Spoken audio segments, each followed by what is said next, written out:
Hello, brother. Today I'm going to talk to you about how you're going to put on 10 kilos of muscle within 1 year.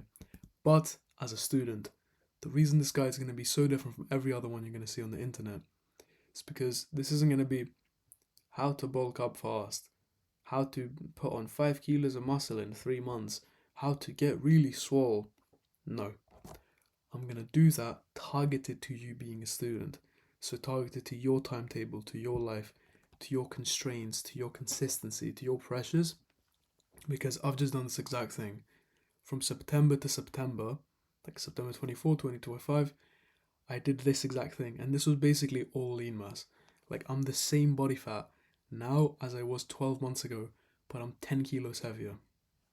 So, by the end of this video, this is exactly what I want you to achieve, and even more than me, hopefully, because I've made a lot of mistakes during this, and I'm gonna have overcome them and figured out how to solve them. So by you watching this is really gonna speed up your progress.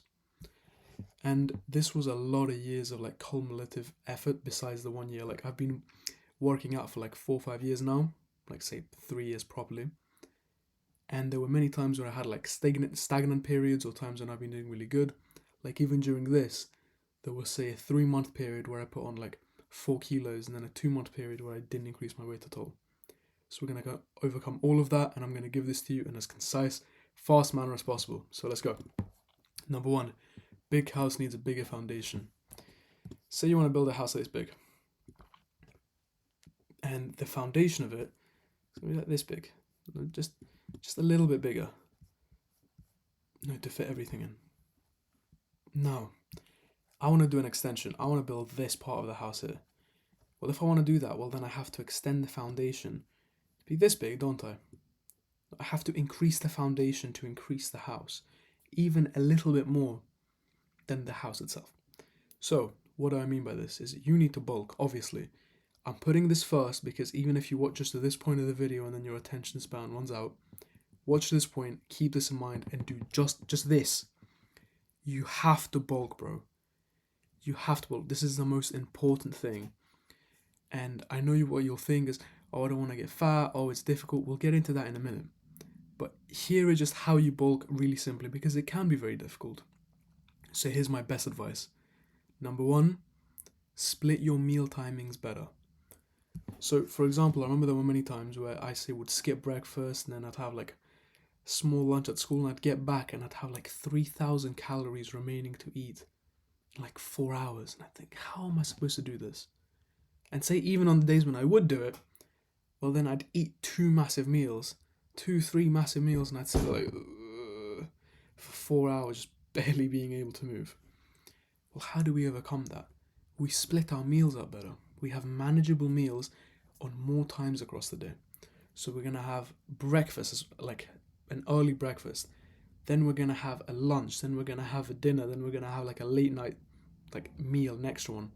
All I did to bulk up really was I added an extra meal at the end of my day, like an hour before I'd sleep, probably too close to sleep for like optimal sleep or whatever, and pushed all the other meals like an hour behind. That was so helpful because it just added extra calories and so easily. I know, yeah, make your meals bigger, all these things, but this made it manageable and very easy to have it consistently. And then my appetite increased over time, and I can't imagine going back to how much I used to eat. This is so important. Another really good tip: add some olive oil to your food. Add some butter to your food. Butter, if it's any sweet meal, like say you're gonna have oatmeal or like honey and fruits, add a little butter at the start when you fry your oats. If you're having any like savory, like meat, rice, pasta, anything, add another tablespoon of butter in there. Like at the end of your meal, drizzle it with some olive oil. All these things, because like 1 tablespoon of olive oil is like 115 calories.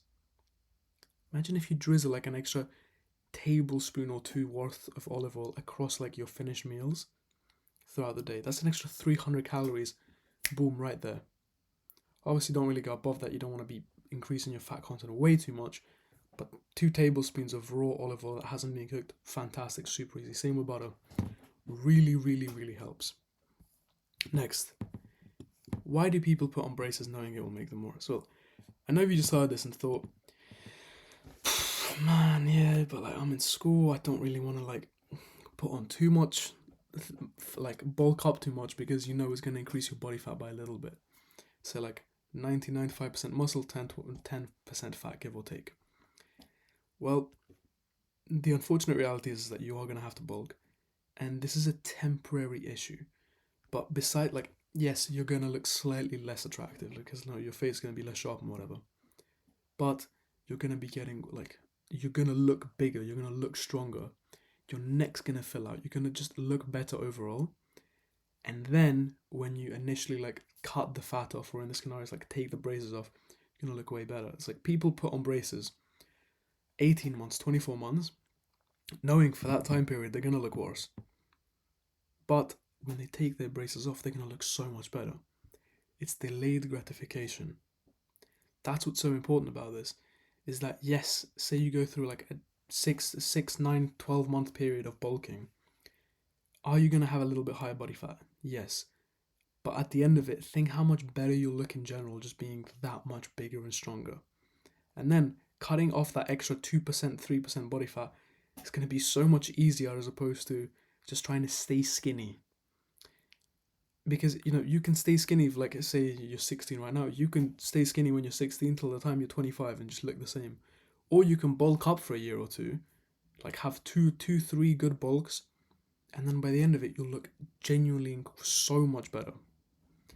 You have to go through this, man. It's so worth it. And honestly, you'll just be so happy at the end of it. Like, even during the process, like when you're just bigger, stronger, it's really going to make up for it. Row, swim, crawl, I don't care, just move. This is so important. If you're putting more calories into your body, but you're not moving, you're just going to put on more fat. Like, there's a reason why there's people that are like 600 pounds and you see them on like YouTube videos and they bobble over the bed. And you think, yeah, but no, they were putting calories in. Why is that fat and not muscle? Well, because you have to resistance train. You already know this. I'm trying to really rig it into your mind. This is so important because you need to do movement consistently every single day. That should be resistance training. That can be, lifting weights, calisthenics. The reason why I'm saying row, swim, crawl, I don't care, is because I don't really care if one day, you go to the gym and have an hour and a half session, and then the other day you can't really be asked. No, on the other day, still do a 15-minute calisthenic workout. Every day that you're not working out and just giving your body more calories, that's gonna be a day where you put on more fat.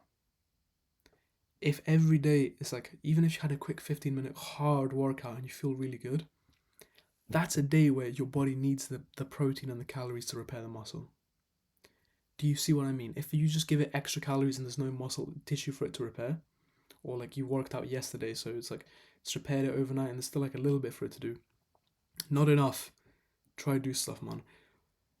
It really, really will help, and you'll feel a lot better. Your mental health will feel better knowing that, damn, yeah, I can eat this big meal, but I've earned it. Like, this is just muscle I'm building right now. It gives it like a positive feedback loop of your diet's now feeling like positively reinforced. So with your training, boom, boom, boom, boom, boom, helps with consistency a lot. Next, give time for concrete to set. This has to do with sleep. No, your sleep as a student should actually be pretty good. Now, school should be same time every day. You should finish give or take roughly the same time, but that doesn't really matter because you get home, you have a few hours to do stuff. Try sleep within the same 30-minute window either way. So say you want to sleep at 11. Sometimes you can sleep at 10:30, other times you can sleep at 11:30. Try and make it even shorter. Try and make it like 15 minutes this way, 15 minutes this way. Also remember, it takes give or take 15 to 20 minutes for someone to fall asleep. If you want to sleep at 11, don't go to bed at 11. Go to bed at 10:30, 10:40. Next, sleep is so important, bro. So important. They did multiple studies where people, for example, were shedding weight or trying to put on weight. And the less sleep you get, the more fat you put on as you bulk, and the more muscle you lose as you cut compared to fat. So say you're trying to bulk and you only sleep like 4 hours a day. You're just going to put on fat. The muscle gains will be negligible because those calories will just be put into fat. If you're trying to shed some weight, then like say you lost a kilo this month, a lot more of that's going to be muscle than fat if your sleep is really bad. Sleep is so important, and also you need to sleep, because then you can't go to the next day's training completely sore because you didn't sleep enough and you haven't like rested properly. Some extra tips: no phone before sleep. I know it's really difficult to do if you have, a girlfriend or a partner or a girl you're trying to speak to. All I'd say is try shift them back. So say you want to sleep at 11, at 10 have like your last 15, 20, 30 minutes of like texting them, calling them, whatever, and then say goodnight at 10:30. Don't say goodnight at the point where you're about to, like, when you're in bed with like one eye closed. That's not gonna help, man. Try just have a really relaxing nighttime routine, so then when you wake up, you're not sleep deprived, and then you ruin your whole morning, ruin your training, ruin your school. This is a supplement to your studies. This is a supplement to the rest of your life. You want to be healthier, you want to look more attractive, you want to be stronger, you want to be more healthy and focused and energized, so it can help everything else in your life. Don't neglect all of these benefits of working out and, becoming a better person because you don't want to sleep enough. I've made that mistake a lot.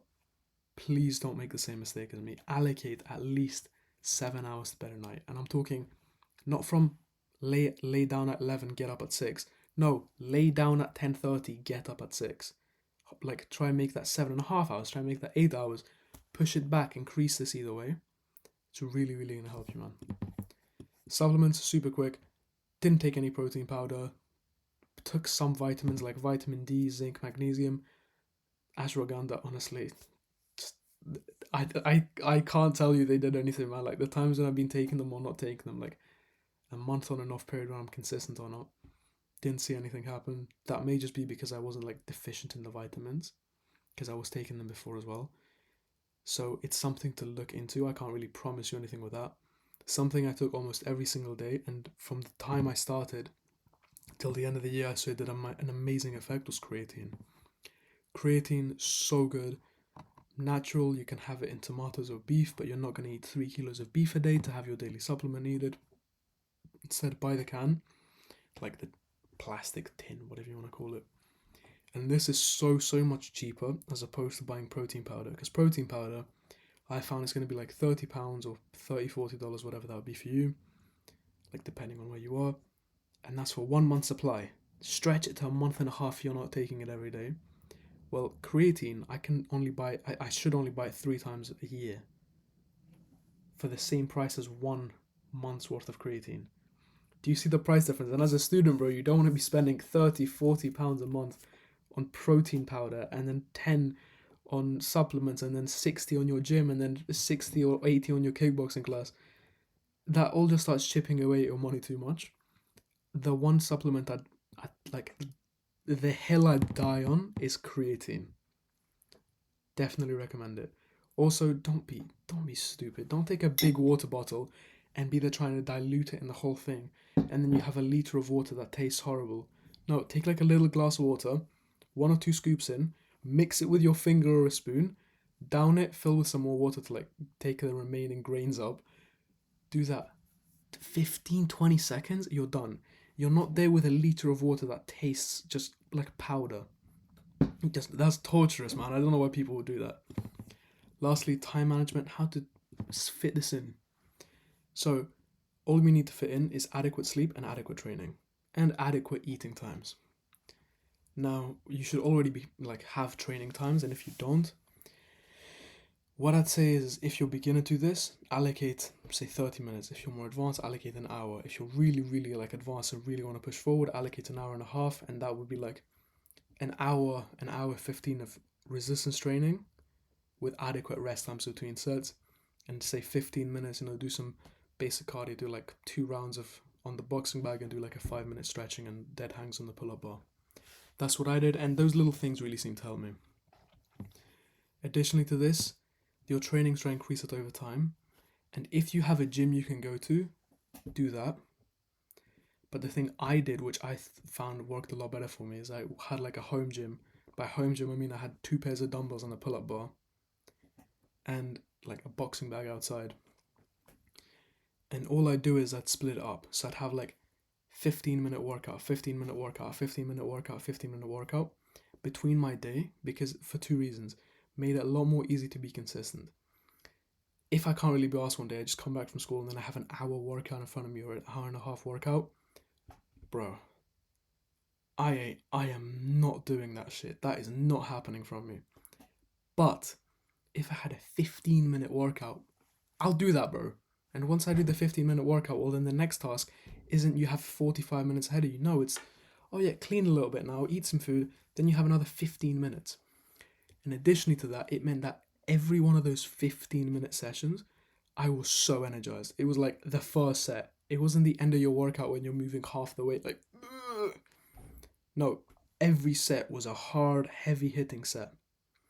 Super helpful, bro. And this also helps with time management because some days where, say, something happens, you've got to clean up, you've got to do something, you have an after schools club, you have more homework, it's difficult for you to fit in like an hour workout if you go to the gym or do whatever like that. Like you have an allocated continual one block. But if you have it split in multiple smaller blocks and everyone can do this, you can do calisthenics, go for a run, do stretches at home, buy a set of dumbbells, all these things. Makes it so much easier on every day to get some work. And as I said, every single day, you want to get work in. This is all that I did, bro. It's revolutionary, man. Like it's such a beautiful thing. And the final little tip for the people that stayed this long, I didn't get to this point like with my journey, but I found it out recently, and I thought it was so good. If you're worried about putting in too much fat, it's a valid reason. If you get above 16%, if you get above 16% body fat, so that's like when your abs are going away, like you see you like crunch down and you look at your stomach, like you're not gonna have any abs, your forearm veins will go away and everything. At that point, don't bulk up more. Try stay at that point or a little bit less body fat, because once you go above 16% body fat, the ratio of muscle and fat you put on as you like increase your weight is gonna have more and more fat. So this is why the guy that's like morbidly obese, 40% body fat, if he puts on a kilo, it's basically gonna be all fat, compared to the skinny guy that's like 15. If he puts on a kilo, it's gonna be mostly muscle. That's important. So I really hope this helped you, man. Get off YouTube, go do some work, and I'll catch you on the next one, man. Much love.